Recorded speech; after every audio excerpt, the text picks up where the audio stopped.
Good day, everyone. My name is John Paul Mejorada from PCPET 401A. I'm 20 years old from Binangonan, Rizal, and I'm here to report my assigned topic in the Chapter 3 in the dissolution of partnership.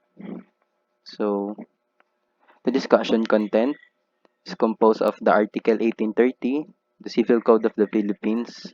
Dissolution is caused. So, under this, without the violation of the agreement between the partners, and under under of this, it composed of four brackets. So the next one is the contravention of the agreement between the partners.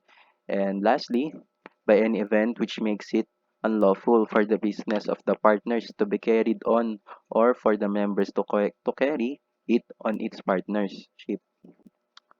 So the Article 1830, without the violation of the agreement between the partners. So uh, commonly, the dissolution of the partnership is caused by by a reason, maybe a fraud, or commonly there's a reason behind it. So in this article we discuss what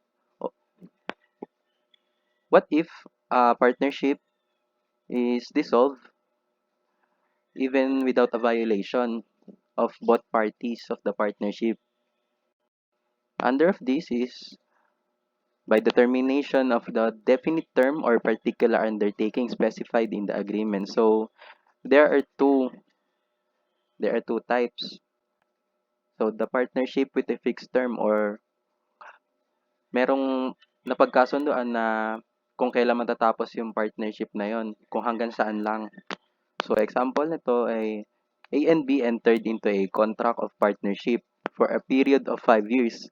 As a rule, after the expiration of 5 years, the partnership of A and B will be dissolved. So as you can see, um, A and B entered into partnership. So they agree for a period that the partnership will only last for only 5 years. So, as a rule, um, the partnership will be dissolved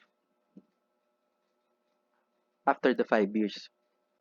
So, the other one is the particular undertaking. So, for example, A and B entered into a contract of a partnership for construction of a building. So, as a rule, after the completion of the building, the partnership will be dissolved. So if a partner have only goal or target to be done kung bakit nila ginawa tong agreement na to by the partnership, kapag natapos to, madi-dissolve na yung partnership nila. Ganun lang yun.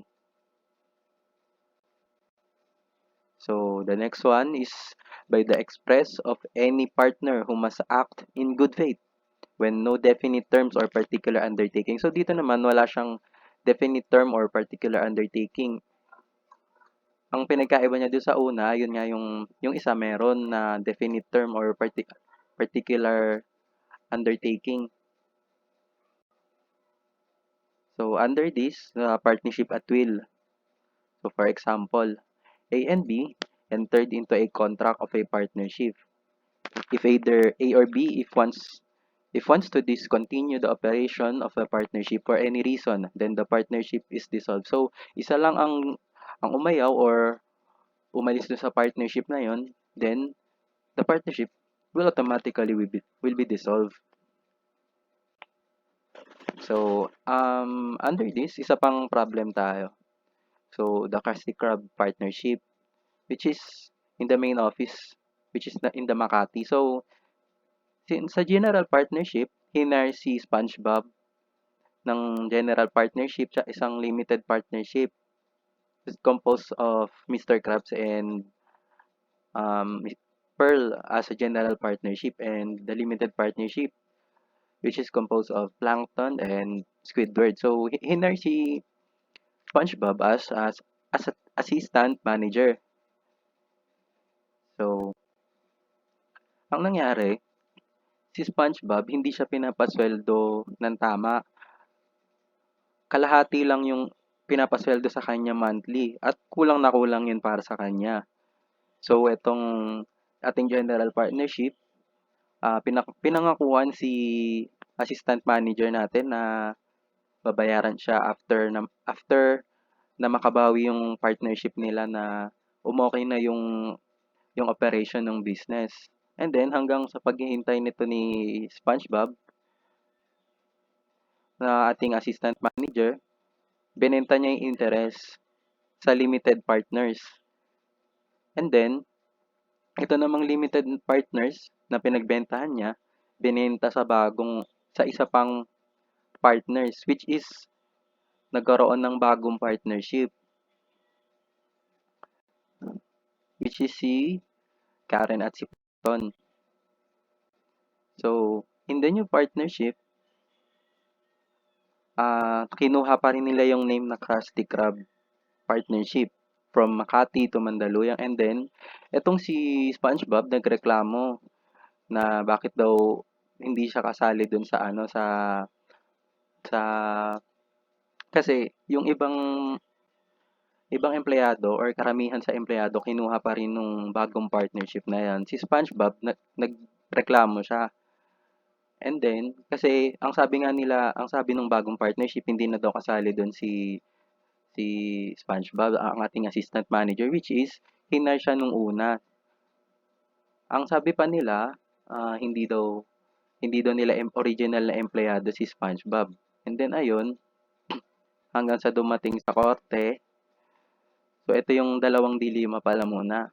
So was the partnership which had hired SpongeBob as an assistant manager is extinguished and replaced by a new partner composed of Plankton and Karen? If indeed a new partnership had come into existence, can SpongeBob nonetheless assert his rights under his employment contract against the new partnership? So may habol nga ba? Anong ang ating assistant manager doon? So eto na. According to Article 1828, the dissolution of a partnership is the change in the relation of the partners caused by any partner ceasing to be associated in the carrying on as distinguished from the winding of the business. So, ang ibig sabihin nito, may pananagutan pa rin doon ang bagong partnership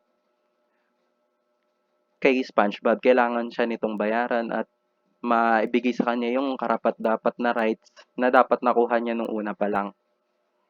So, in the end, binigay ng bagong partnership according to law. Okay. So, pala, connected siya dun sa ano natin sa sa sa apat na branches nung dissolution na partnership without a violation. So, the C or the third one under the dissolution of partnership without a violation. So, by the express will of the partners who have not assigned their interests or suffered them to be charged for their separate debts. That's either before or after the termination of any specific term or particular undertaking.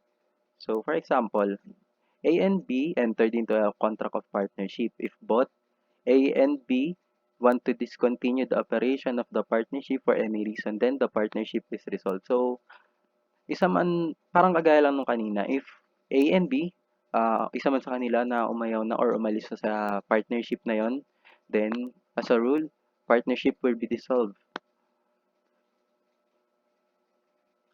Ang ano naman dito, wala siyang specific or fixed term at wala rin siyang particular undertaking.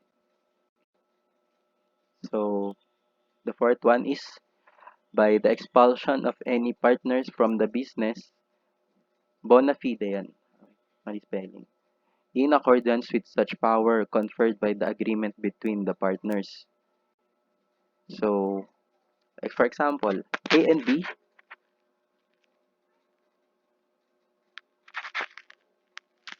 so A and B entered into a contract of partnership. One of their stipulation in the contract, among others, is the expulsion of any partners who incurred 10 absences in month without official leave or AWOL. If partner D violated this agreement, then he can be expelled. Expulsion must be in good faith. So, As a partner, may agreement sila na nakasulat sa contract na kapagka may 10 absences ka na, maaari ka nilang i-awol or expelled. So, if one of the partnership na mag-violate nito, then the partnership is already dissolved. Ganun lang yun. So, the last one, in contravention of the agreement between partners where the circumstances do not permit a dissolution under any other provisions of this article by the express will of any partners at any time. So, for example, A and B entered into a contract of a partnership for a period of 5 years. If on the third year of the operation of the business of the partnership, the partner B does not want to continue without any valid reason, then the partnership is dissolved. So, ang sabi, hindi daw kailangan ng valid reason na ng partnership para ma-dissolve.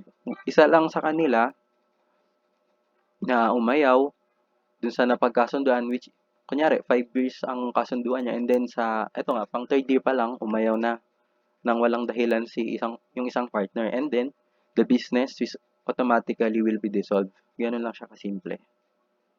And the last one, by any event which that makes it unlawful for the business of the partnership to be carried on or for the member to carry it on its partnership. So this may kinalaman na siya sa pagiging unlawful or illegal ng business, or may mga na-violate na silang rights against our law. So for example, A, B, and C entered into a contract of partnership for the selling of tobacco in front of a school. Subsequently, the Tobacco Regulation Act of 2003 was enacted, authority prohibiting the selling of cigarettes near at school. Hence, their partnership business becomes unlawful. So, ito nga, pumasok sa kontrata tong si ABC na alam naman nila na masama yun kasi sa tapat ng school. And then, under the Tobacco Rights of 2003, ito ay mali kasi maari nga namang mas prone ang mga estudyante diyan kasi mas curious sila. E di, pagka na-curious sa mga bata, edi itatry nila kung ano nga ba yun. And then, ayun, mali siya sa mata ng batas. At mali naman talaga siya sa mata ng tao. And then, the business will become unlawful, and then the business will be dissolved. So that's all. Thank you for listening.